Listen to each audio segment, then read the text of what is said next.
In this video, I am going to explain why you should only ever seriously date a woman who shows high interest from the very first interaction. Here's why.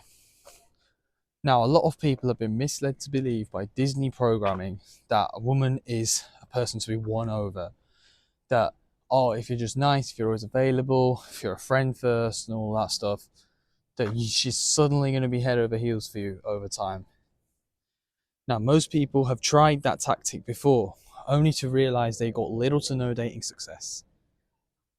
And they didn't realize that genuine desire cannot be negotiated. It is not something that you can manufacture. It is not something that you can beg or plead for. It is something that just is. It's not about what it should be, it just is. And here is a personal story. I've been on multiple dates in the past few weeks, and none of these girls were showing high interest from the start. They were all showing medium interest at best. In other words, like B tier choosing signals, C tier, maybe the occasional A tier, but no S tier choosing signals. And all these potential relationships ended because either one, they stopped contacting me, or two, I decided to end the interaction because I could sense the lack of investment. Now, funnily enough, it is technically possible to convert a medium interest woman into a high interest woman, but most probably it will only be temporary, and later down the line it is only going to come crashing down because negotiated desire leads to obligated compliance, and obligated compliance leads to resentment. More on that. Now, suppose you did have a flaky medium interest woman. Maybe you do get the date. Maybe you do see each other a few times, but there will just be a lack of enthusiasm that will be hard to overcome. A lot of the time, they will go on sympathy dates with guys they were never that attracted to. And this is when you hear things like, oh, I got the ick, or oh, I didn't feel a spark or a click, or things like that. I promise you, if a date didn't go well, it is not because of your neurodivergence. It is not because you said the wrong thing or that you moved the wrong way.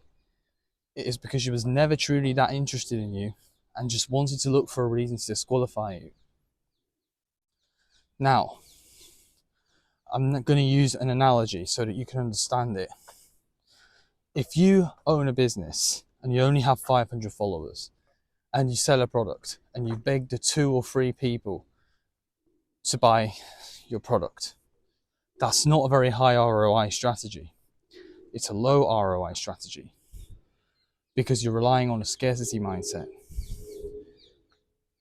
Well, however, what would be more high ROI would be if you scaled your followers up to, let's say, 5,000 or 10,000, and then you naturally attract high interest clients. This is a way more accurate way to get success. Now, dating is like sales. It is simply a matter of return on investment. Of course, there's the emotional aspect, which can't be applied in business as much. But think of it like Alex Hormozi does.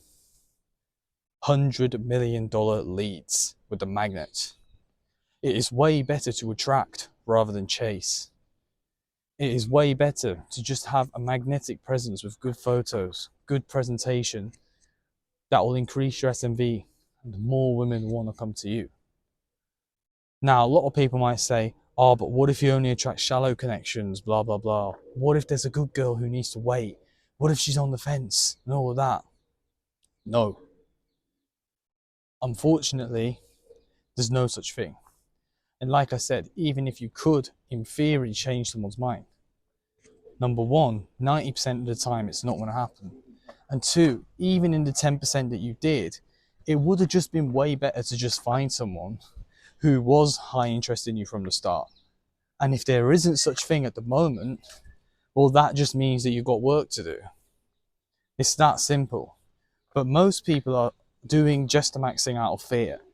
Doing it out of fear because they got no other options. So they really cling on to the hope that the one option that they've got is suddenly going to change their mind. And let's say that somehow you did. It will only lead to problems later. What makes you think that when she was medium or low interest when you first met, that now you have her trapped in a relationship, that anything is going to change. You're just going to keep getting rejected within the relationship. And if she's playing hard to get and all that nonsense, I can tell you right now that no woman is hard to get. And for the people who say that there's good girls who need time to wait and all of that goes out of the window when it's the right man, right place, right opportunity. That's not to say that there's some better women and men than others. But I'm just trying to tell you that, listen, if a super attractive woman wanted you now, literally wanted you right now, you would not make it difficult at all. You would actually make it easy. So the same thing applies to them. Never settle for less than high interest from the beginning, because all of the ones who were medium interest and below fell off. Either because, like I said, I decided to discontinue, or because they suddenly ghosted and disappeared. Now, most people will blame your behavior for that, but I don't even think that's the reason. There just wasn't enough interest to begin with. And there is literally nothing you can do to overcome that apart from just level up, have more leads, and then you will actually find someone with a high interest level. I'll say it one more time. Organic, genuine desire cannot be negotiated. It can't. It's not something you can talk someone into.